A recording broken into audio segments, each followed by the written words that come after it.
Welcome to this Connecting Point web exclusive. With us is Mike Quincy. He is the automotive content specialist for Consumer Reports magazine. Always a pleasure, sir. Thanks for being here. Thanks for having me on. Your guy does a lot of driving professionally.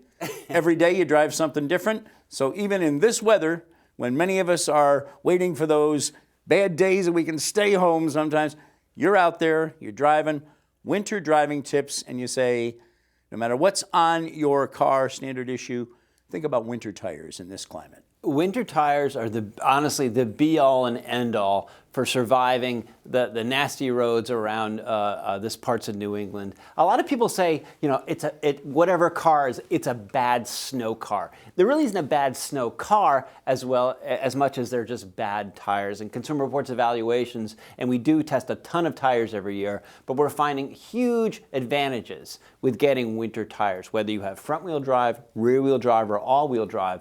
Tough, aggressive winter tires can make all the difference. You say you really do get a significant increase in traction and grip with the real deal winter tire. Easily 20% increase at minimum, depending on the situation. But I mean, when you think about getting traction, and some people that they have all-wheel drive, they think, oh, I have all-wheel drive, I'm impervious to driving in the snow, I don't have to worry about this or anything.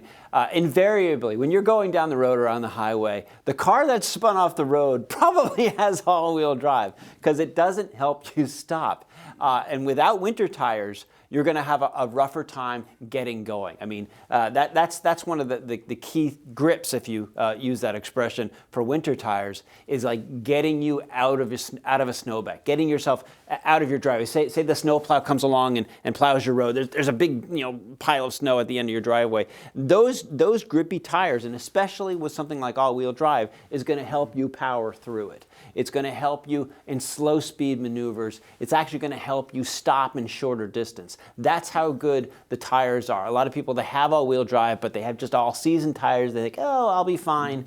If you have a kind of job, you have to be there in the morning. Say you're a firefighter, you're a police officer, you're a really hardworking anchor at WGBY. You have to be at the office.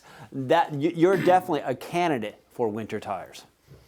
Consumer Reports has also put together a list of winter driving tips. And you read through them and you say, oh yeah, sure. But it really pays to stop and think about them each winter, because I know that first day you drive again, it's almost like relearning to drive in a way, because it's different. It's a great point. It's like the tips that you tell young drivers in general is most accidents are caused by excessive speed. So when you're dealing with snow and ice on the roads, the best advice for anyone is slow down.